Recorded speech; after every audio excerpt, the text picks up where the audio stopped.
agencies and hardworking scientists. So a little bit of history on dam removal in the United States.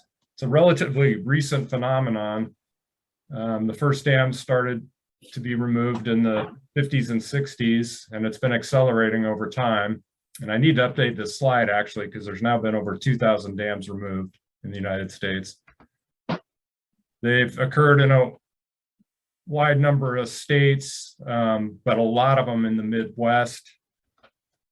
And most of the dams that have been removed to date have been really pretty low height structures, generally less than 10 meters. Now in the Pacific Northwest, we've had some larger dam removals occur, some in your neck of the woods down south. We'll be talking about the Elwha today. And the Elwha is the biggest dam removal to date conducted, but it's about to get eclipsed by the 4 dams that are going to be removed on the Klamath River beginning next year. That project's significant in the amount of habitat that it's going to open up, 420 miles. So today's talk is sort of divided up into the dams and the sediment. Really what made Elwha a challenge was the amount of sediment. We'll get into that. The fate of that sediment, where it went, what it did, and then how the river ecosystem has responded, particularly with an emphasis on salmon. And so here's your Elwha River, and you can see the locations of the 2 dams. We'll get into that a little bit more. Got some intro slides. And for those of you not familiar with the Elwha, it's the 4th largest watershed on the Olympic Peninsula. And it's significant in that 83% of the drainage is actually protected within Olympic National Park. So that's always what made dam removal on the Elwha so compelling, is we had all this habitat that's in pristine or near pristine condition. So there's about 72 kilometers of main stem habitat and another 160 kilometers of tributaries. Not that much actually in the tributaries, because most of them are rather steep. And the Elwha River, incidentally, is one of the steepest rivers in the United States. We've got a snowmelt hydrology, drains off Mount Olympus, Hurricane Ridge, and historically known for its abundance of salmon and diversity of different life histories. So we had all the Pacific salmon and lots of different life histories. So Elwha Dam and Glines Canyon Dam were of course constructed without fish passage facilities, and Elwha Dam was a complete block when it went in 1914. Glines Canyon followed, but the bottom line was that those dams had a pretty instant impact on Pacific salmon. You can imagine if you're a summer steelhead or maybe a spring Chinook salmon, that your life history trajectory is pretty much done when those dams went in. The Elwha, like a lot of rivers too, have a history of channelization, particularly in the Lower River. This is a 1960 bulldozing project that I got a slide of. And then with the dams in place, of course, the dams truncated the transport of sediment that the river needed to create habitat and wood. And so this is a picture of the lower main stem, pretty typical for how it looked in the pre-dam condition. And you can see it's just big cobble. There's not a lot of spawning habitat. The river's pretty incised and not really connected to its floodplain because of the sediment starved condition. And all that was exacerbated by the channelization that occurred over time. So we really don't know what the populations of Elwha salmon were historically. There was, of course, no biologists around. Nobody was recording it. The only anecdotal reports are of, just the abundance. But there's some estimates. I think these are sort of underestimates of a pre-dam population of at least 400,000 salmon. I think the pink salmon population alone was probably greater than that. But pretty clearly, the construction of the dams reduced the population by 98%. And it also changed the species composition. You can see that in the pre-dam condition, pink and chum were the most abundant. And in the post-dam condition, that got reverted over to steelhead, chinook, and coho, not surprisingly, because those populations were propped up by hatchery propagation. So the bad news for Elwha at the time of dam removal was that the salmon populations were at low abundance, but the genetics of most of the stocks was largely intact.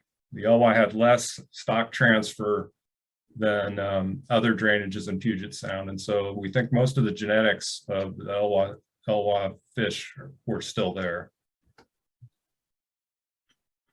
So fast forward to 1994, there's a long history of trying to relicense the projects, opposition to those projects by the tribe and Olympic National Park and environmental groups. And eventually in 1994, the Elwha River Ecosystem and Fisheries Restoration Act passed. And its goal was to fully restore the native anadromous fisheries and the associated Elwha ecosystem. However, it wasn't clear in the late 90s through the late 2000s whether dam removal would ever happen. There were powerful political interests that did not want to see it.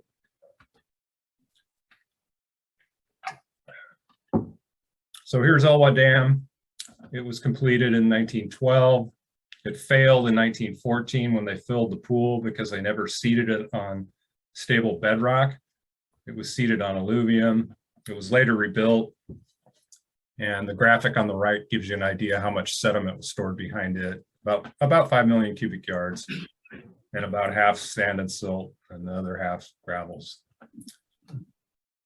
Lines Canyon Dam was a much better engineered structure, and it was the larger of the two. It was about twice as high at 210 feet. And of course, with the upper dam, that's where the bulk of the sediment was stored, about 15.6 million cubic yards. And so really removal of dams, a big driver of the whole project was what's going to happen to all this sediment. And there were people predicting, catastrophic failures of this city of Port Angeles's water supply and a lot of other dark outcomes. But the sediment was measured and measured accurately. This is a picture of a drawdown that was done on the Mills Reservoir, which allowed the hydrologist to actually get out there and measure what was there. And based on those measurements, there were predictions made of most of the material to erode.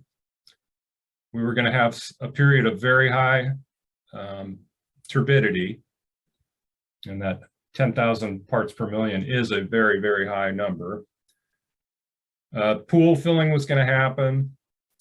The floodplain was going to become more active, and the lower river was going to grade, and we're going to see some interesting things happen in the estuary. And so we know from sediment budget work that again, the majority of the sediment guys hit it pretty spot on, and about 40 to 60% of the total stored sediment has been released. So where did all that sediment go? Well, the Elwha having a lot of stream power and being a very energetic river, what was found was the majority of it ended up out in the Strait of Juan de Fuca, never to be seen again.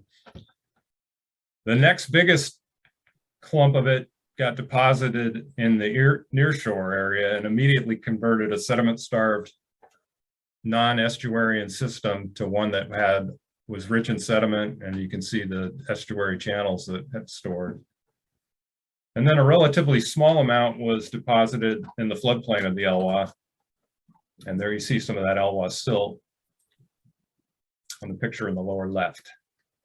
About 1 to 2 meters in the lower river in the floodplain. So as predicted, water quality was impacted. This graphic depicts the turbidity units, different turbidity unit on the Y scale. But indeed, sediment levels were very high and exceeded the threshold for salmon to rear in those kind of waters. And indeed, we did see fish mortality during the peak sediment release. And 2013 was the peak sediment year. That was the year it was really bad. Dead fish were seen quite frequently. We had to shut down our smolt trapping operations because the trap filled up with sediment almost immediately. There was that much material in suspension in the water column. This is a depiction of the water surface elevation and the bed elevation prior to dam removal, September 2012. And then on the bottom, a depiction of what the substrate looked like. And you can see that it's dominated by cobble. And we've already looked at a picture of that previously. And then just a few months later, during peak sediment transport, the bed transformed immediately to one being dominated by sand and silt and gravel. And most of the pools in the lower river channels were filled. So that prediction again was spot on. Here's a depiction of a transect in the lower river over time, September 2011, right before dam removal. August, we're into dam removal. In fact, Elwha Dam is out. And then you can see the fining of the bed. And then by 2017, this is pretty typical for what you see in a lot of areas of the Elwha. There's just a lot of really nice sorted gravel. And it's the kind of stuff salmon need to do their thing. Another prediction that was spot on was the response of the Elwha to interacting laterally with its floodplain. We've had a lot of this go on in different places, and the river is definitely much more sinuous. It's interacting with floodplain channels that were cut off because of channel incision processes and lack of sediment. And indeed, we've got new channels forming. This depicts the former Elwha campground area, which the Elwha River is now taken over, essentially. And so some of this old infrastructure that people thought was safe in the floodplain is no longer there. We've had a huge increase in the amount of recruitment of wood to the channel, and wood's important for forming habitat features, log jams and such that salmon need to complete their life history. And a lot of this increase is due to the newly activated, laterally meandering Elwha River that's eroding forest features and islands in what is now Olympic National Park. And so we're getting some pretty big wood coming down. And that's an exciting, for me as a habitat guy, that's a pretty exciting thing. And so the river is a lot more diverse. You've got more channel types, more places for fish to do their things, and much better able to handle flood flows. So we're fortunate on the Elwha, we don't have a lot of infrastructure in the lower river. And so the river's got space to move and create new habitat. This is a depiction of what happened in the near shore, and you can see the sediment-starved state in 2016. You can see the sediment that arrived by 2015, really pushing the beach out into the strait. And then you can see a recession of that, and what's going on there is really the drift cell is coming into equilibrium with the river sediment supply. And so the picture on the right is pretty much how it's going to look over the long term as the river balances its energy, the riverine energy sources with the marine energy sources in the Strait of Juan de Fuca. And of course, these areas are important for things like Chinook salmon. These are Chinook salmon smolts, little guys. They need a place to go down, get a little bigger, and make that transition from freshwater to saltwater. Here's what it looked. You can see the beach in 2002. It was steep, it was coarse. 2015, a bunch of material got deposited. And now 2022, it's kind of coming to equilibrium.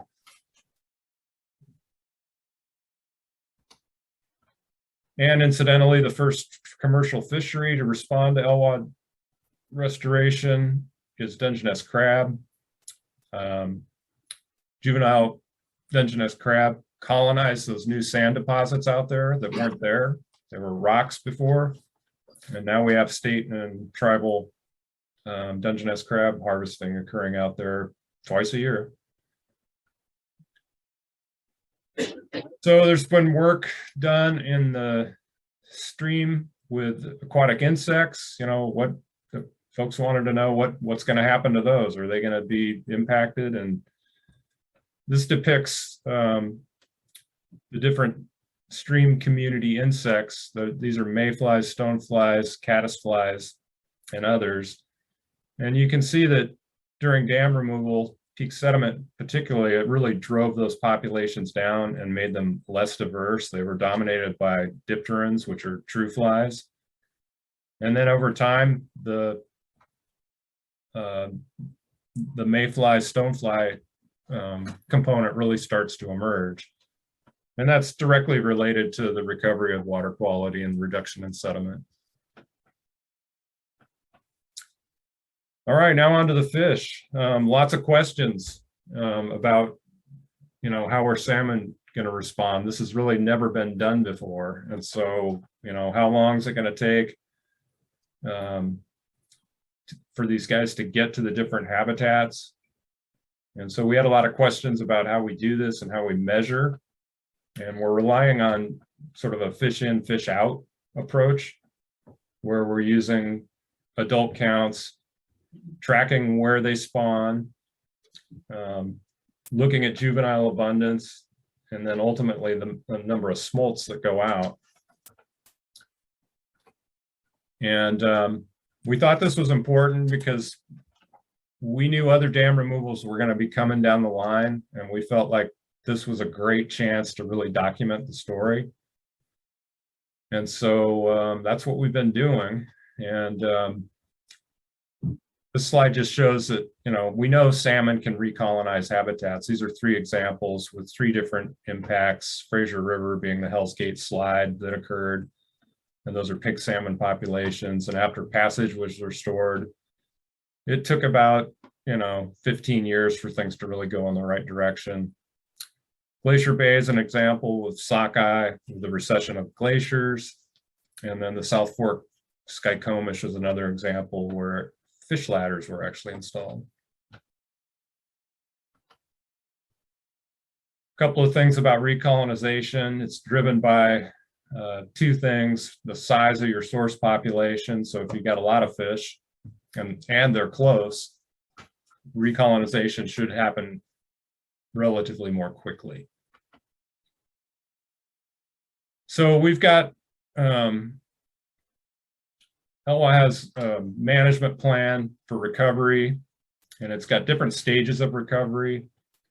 The first was preservation, where we basically brought populations that were endangered into the hatchery and tried to preserve them during peak sediment transport. We're now in the recolonization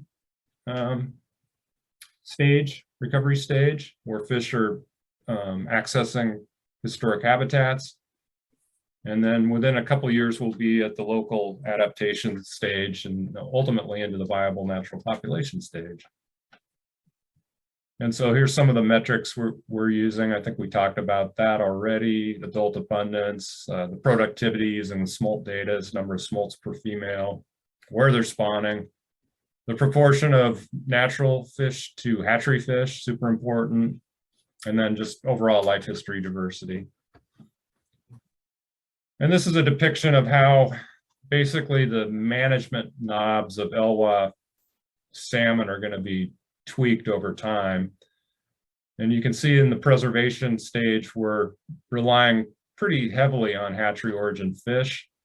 But as we get into recolonization and local adaptation, we start to dial back hatchery production. When our abundance targets are met, we kind of let the wild fish do their thing. That's the goal. So some of our tools, we have a sonar, 2 sonar cameras on the Elwha River, and we're using those to actually enumerate adult Chinook, Coho, and Steelhead. And basically, this is a depiction of the beam of sound that the cameras emit. And it's basically film that we read over time. And we're able to actually estimate pretty precisely the number of fish that are moving upstream. Our screw trap design, we have 4 traps on the Elwha. We fish 2 in the main stem and then 2 on the major Middle River tributaries, Indian Creek and Little River. So they're all rotary screw traps. We fish them from January to about August and get really good data. Salmon recolonization strategies. It's a mix of natural. So the species on the left, bull trout, cutthroat, sockeye, chum, lamprey, pink, it's all pretty much a natural recolonization thing. There's no hatchery supplementation going on with them. And then on the right, we do have hatchery programs for Coho, winter steelhead, and Chinook using native broodstock. And we've also been doing some movement of adult hatchery fish that are surplus to the hatchery needs. We've actually been moving them out into the watershed. And I don't know why that's in there. That's just kind of an anomaly. It's one of the few sockeye we've seen. It's a par that was seined in the estuary, but that's what a sockeye par looks like. And yeah, this is one of the releases that we did in 2017 of adult hatchery Coho. So what are the results so far? Basically, I'm going to go through here species by species. Bull trout. Of course, prior to dam removal, they were pretty limited. There was a population in the Lower River, and then there was a population in the headwaters that couldn't really get out. And what we found almost immediately was they were the first species to get all the way to the headwaters. So it got there within 3 years. So they're moving upstream rapidly. They're reconnecting their life history between the river and the estuary. And they're getting big. This is a 780 millimeter bull trout that we caught last summer. It was enormous. And yeah, those weren't there prior to dam removal. They were all pretty snaky and small. Steelhead, the Elwha really is a river of micas. It's full of rainbow trout. I fully expect it to be a star steelhead producer, maybe one of the best in Washington eventually. And so we've been moving, in the early years of the project, we moved adult steelhead into the 2 tributaries, and we've been seeing pretty consistent numbers of reds in our annual surveys. And you can see that really since 2017, we haven't moved any. It's all volitional migration of those fish. And that's basically because the fish don't go into the hatchery anymore. So this is one of the hatchery outfalls, the state hatchery outfall. And you can see that during peak sediment, that water's pretty nasty, and they were volunteering into the hatchery. And so we took advantage of that and said, well, let's move them up into these tributaries that aren't being affected by dam removal. And those fish indeed spawned and probably gave a jump start to production in those 2 tributaries. So here's some of the sonar data that we've been collecting, and you can see that the population is increasing pretty dramatically. So we've got over 2,000 in 2021. We're still working on the 22 data, but we think it's going to be a little bit higher yet. So we've got a nice trend here, and we're also getting some really good information on timing, run timing.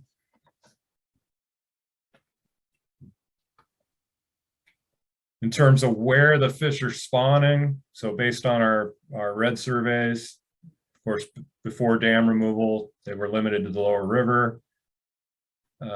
During dam removal, they immediately moved into the Middle River and actually dominated spawning habitat there. And now we're seeing fish move into the Upper River. So that's all pretty exciting, and the trajectory for steelhead looks good. These are some tributaries where we do annual surveys in, and basically over time we're seeing more and more reds. There is some variability in there, but in general, we're getting fish into these tributaries and they seem to be thriving. Our main stem data for steelhead's a little more opportunistic because of the Elwha's snowmelt characteristics. It makes it really hard to survey, do a visual red survey, so we're pretty much relying on the sonar. And you may have heard we've had a rapid recovery of the summer steelhead life history in the Upper River and in Little River. And it's thought that that population was being maintained. It was trapped up there when the dams were built, and it maintained itself as a resident rainbow population. Now those fish apparently still maintain the ability to produce anadromous smolts, and we actually know that from some smolt trapping studies that were conducted while the dams were in place. Steelhead smolts were captured.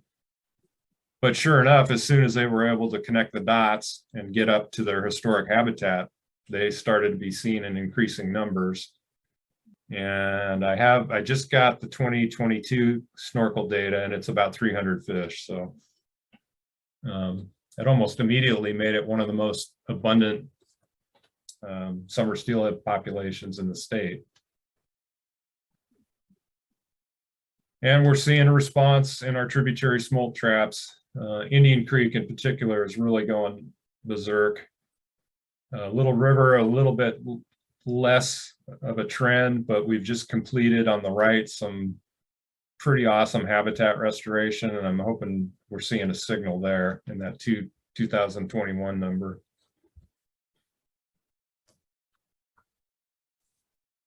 Coho. So these are some of the coho that were adult relocations to Little River, 2016.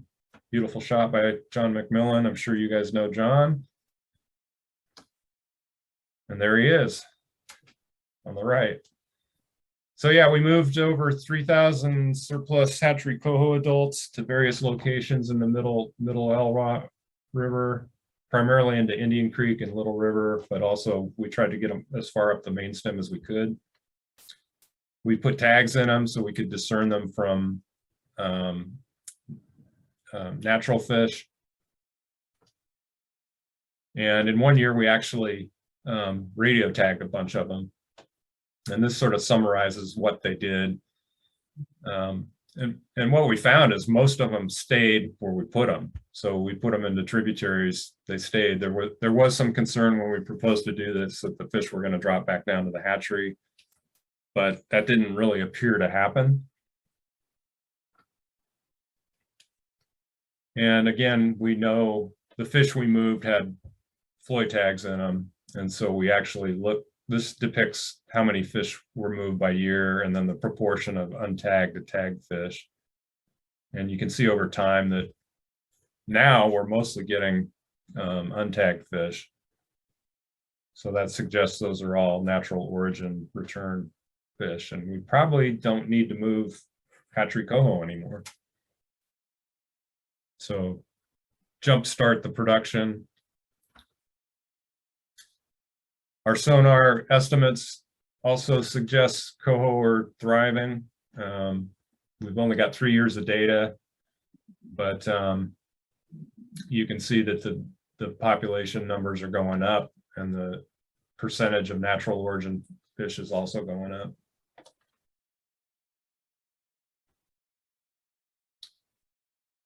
So juvenile coho, if you go out there and put on a snorkel or pull out your electrofisher, they're everywhere. Everywhere you look, you'll find them.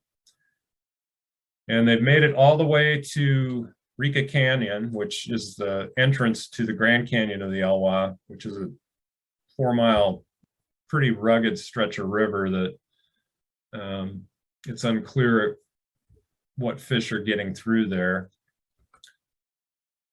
But we know so far that coho have made it, they've made it about to that point and no farther, so they're still not in the upper Elwha. And there's a juvenile coho. Indian Creek's another pretty exciting story, particularly for coho. It's got a lot of low gradient habitat in it. It's got a lot of ponds and beaver ponds. And it's also got a lake, Lake Sutherland, in its headwaters.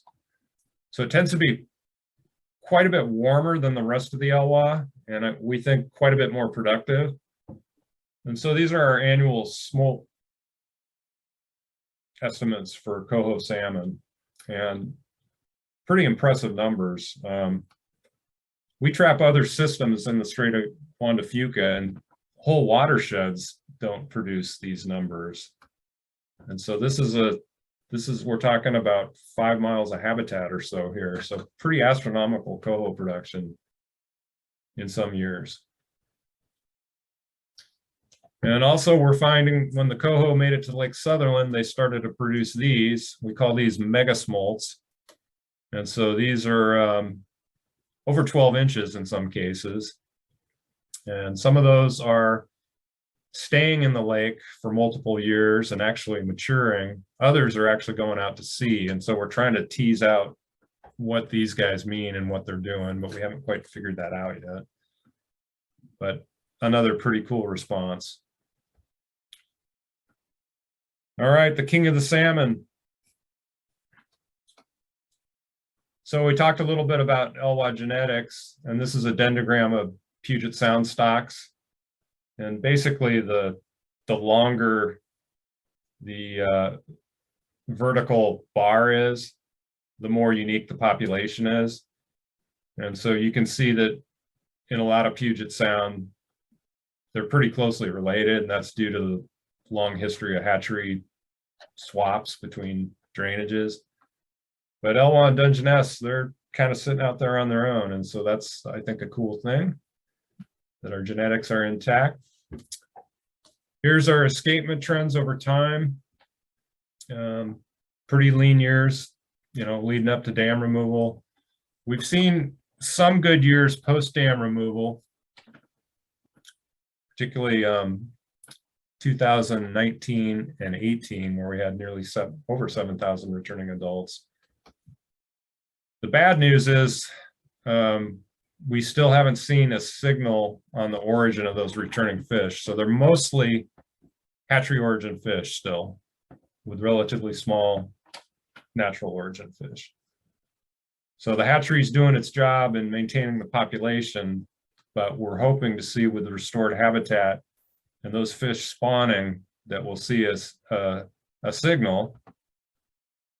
And indeed, we do have a signal from our smolt trapping data that we've been doing since 2005. You can see that pretty static, low abundance of sub-yearling outmigrants until 2019 and 2020 and 2021, when things really kicked off. So that would suggest that some of those hatchery origin fish are really starting to produce NOR fish. So these guys are at sea. We hope to see them coming back in the next few years and seeing that ratio change.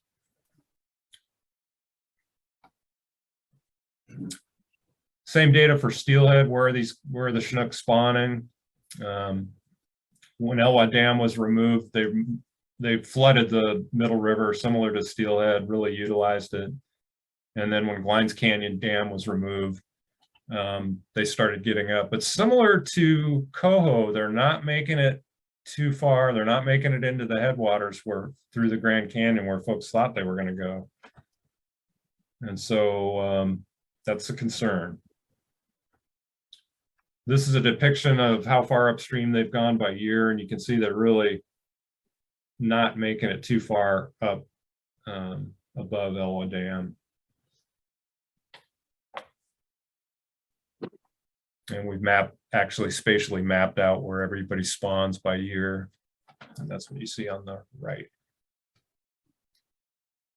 The other species, well, chum and pinks at the time of dam removal were at very low abundance. And in fact, dam removal and the impacts from peak sediment transport probably drove them even lower. They weren't abundant enough to even have a hatchery program. And so they kind of were on their own getting through dam removal. And you can see that in the smolt data from the main stem. Prior to dam removal, we had some years where we had decent numbers of chum and pinks moving out. And then following dam removal, those populations really got driven down. And there's a toothy chum. So sockeye, we don't have much on sockeye. The population was thought to be extirpated by the dams. They're in a natural recolonization mode. We see small numbers every year during Chinook surveys. They appear to be riverine spawners. They have not made Lake Sutherland, which was thought to be their spawning site prior to dam removal. And our genetic analysis shows these fish to be in the majority strays from West Coast Vancouver Island and northern BC. And to date, we've seen no sign of the emergence of anadromy from kokanee. That's been documented in other places, but we do know that they are a unique population, different from everything in Washington. And they do have very large eggs, suggestive of perhaps it may have a linkage to that sockeye population, but so far we haven't seen it. Here's kind of a scorecard of where fish have gotten within the drainage. And you can see that the headwaters really dominated by steelhead and bull trout so far. There have been a couple observations of Chinook up there, but not many. Cutthroat, this is a species we have not much data on. They were very rare prior to dam removal, so I think the Elwha was really dominated by the Micas population. There are some pockets of cutthroat abundance, particularly in Indian Creek.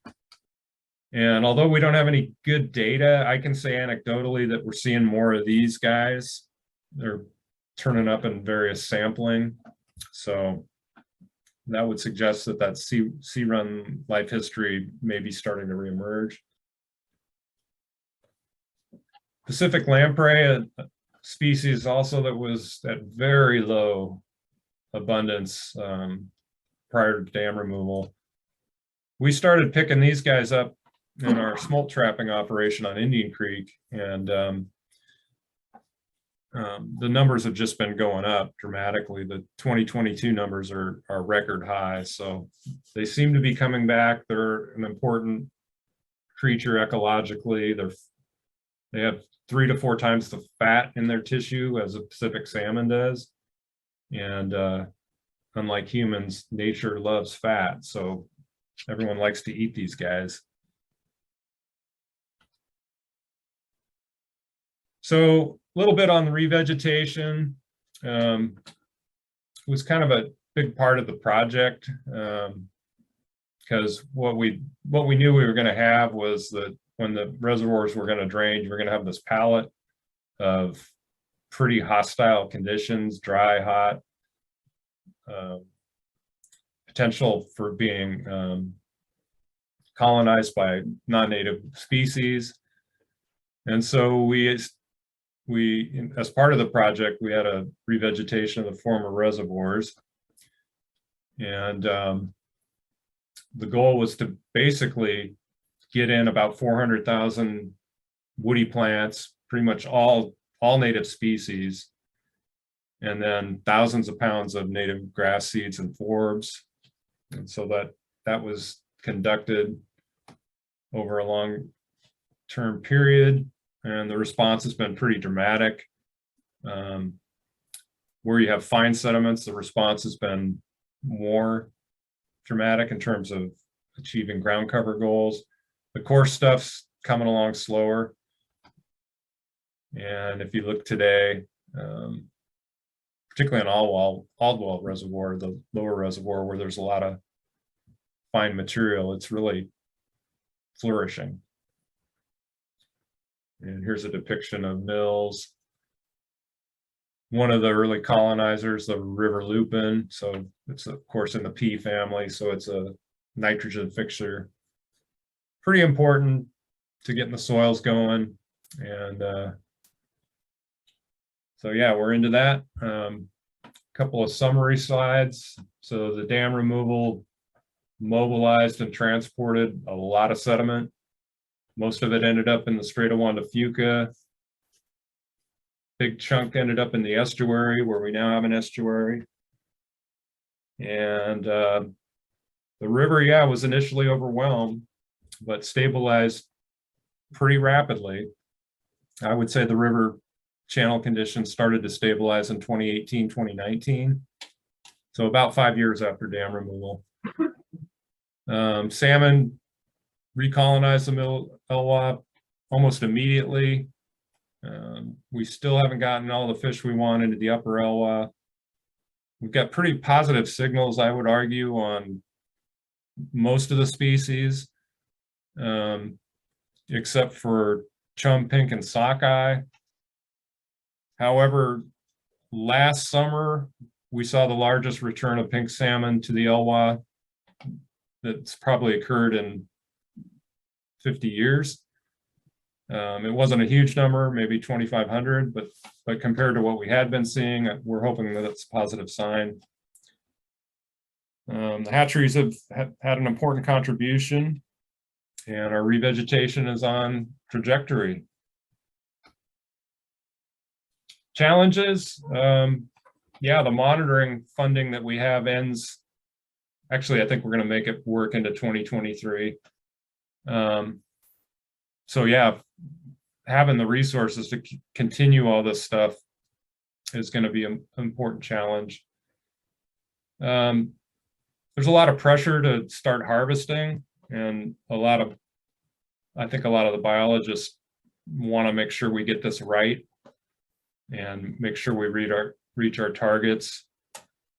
And of course, converting a hatchery-dominated system to a natural system, basically rewilding it, hasn't been done in a lot of places. So actually getting to that point, I hope I'm around to see it. And then there's a ton of information on Elwha if you want to dig. There's a bibliography available. I'll just leave this slide up for a bit. If you want to track it down from Jeff Duda at the USGS. And with that, I'll take any questions you guys might have. Questions? You answered one of my questions about working with John McMillan. You've done that quite a bit. You're going to have to repeat the question for me because I can't hear it. The question was working with John McMillan and how much his time was going in. Yeah, so John's been working on the Elwha for oh, I don't know, he started right around dam removal. And then he recently took a new job, so he's not working on the Elwha anymore. But yeah, he was integral in a lot of that steelhead spawning work. The questions. Sure. You mentioned everything but resident rainbow trout. Paying attention to them at all and seeing any change in their population as compared to the steelhead. The question was, resident rainbow trout, have you seen any change in the population from what it was before the dam? Yeah, I didn't include that. The resident rainbow trout population has increased. I can't tell you by how much. The Park Service has that data for the upper river. And I can tell you that through our various sampling events that we do, we're seeing fairly frequently nice sized resident rainbows, you know, up to 20 inches.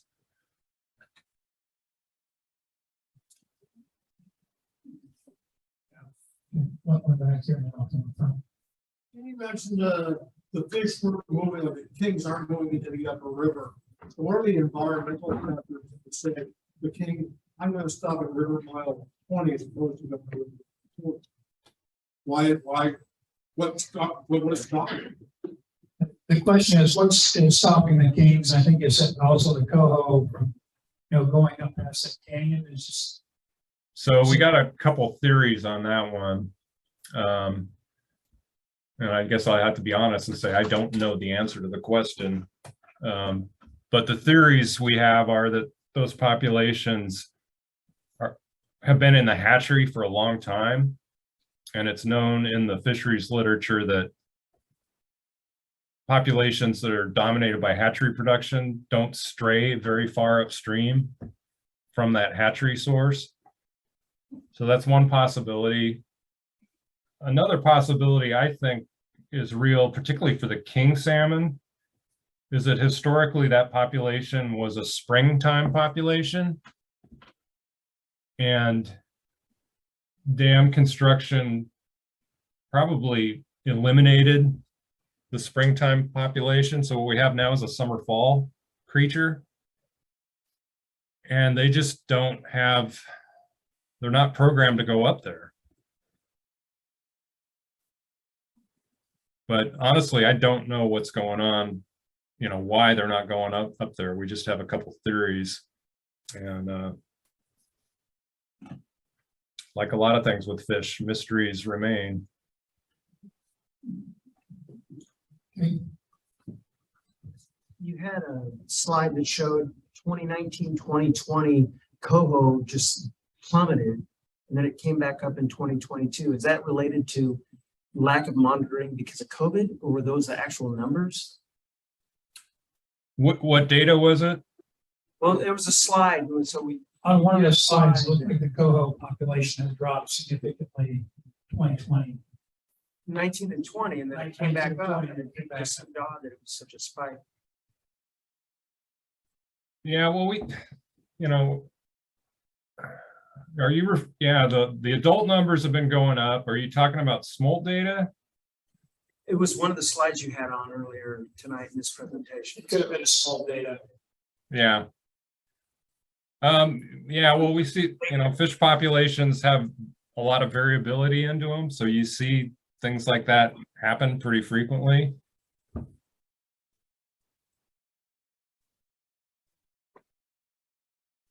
And one more question. Yeah, you're saying there's very positive indicators for the Elwha.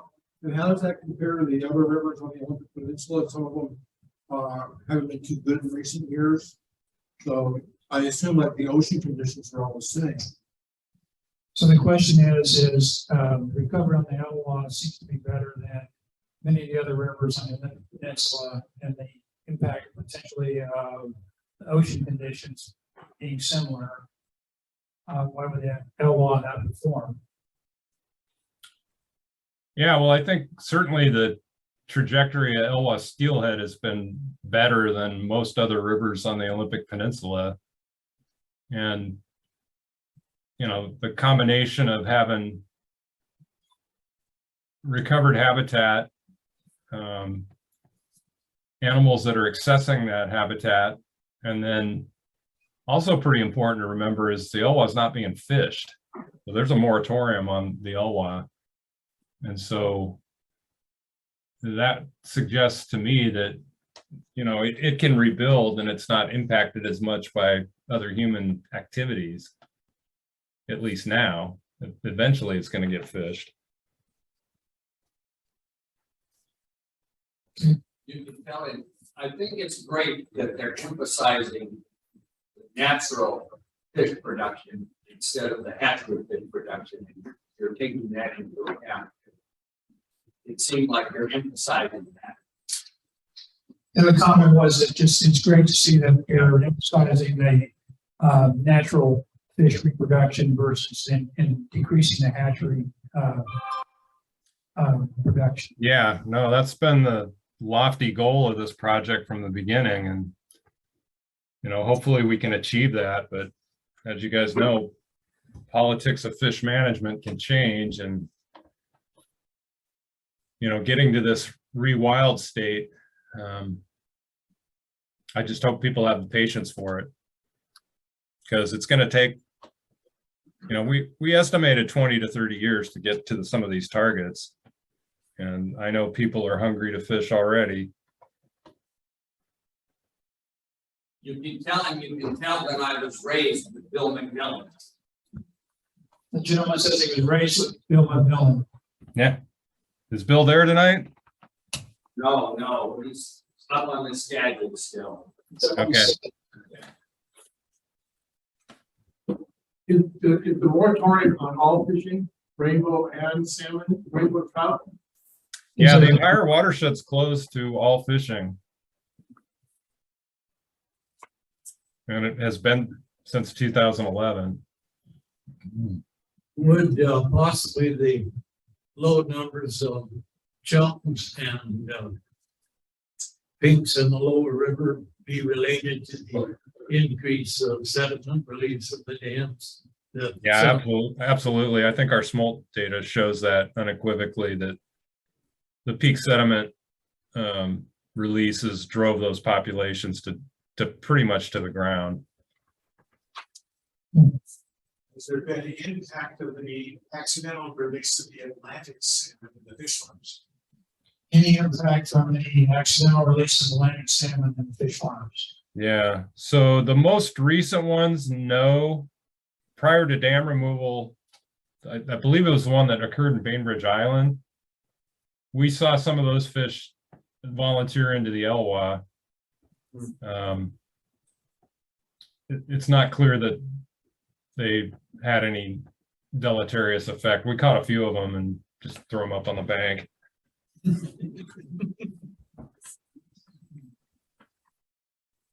But yeah, we've seen no sign of any established Atlantic salmon population in the Elwha. And given the amount of sampling we do, if they were there, we would have found them.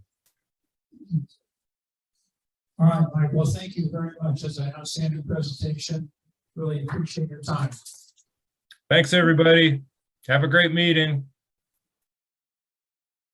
All right, let's take a 10-minute break. We'll come back and do the phone business and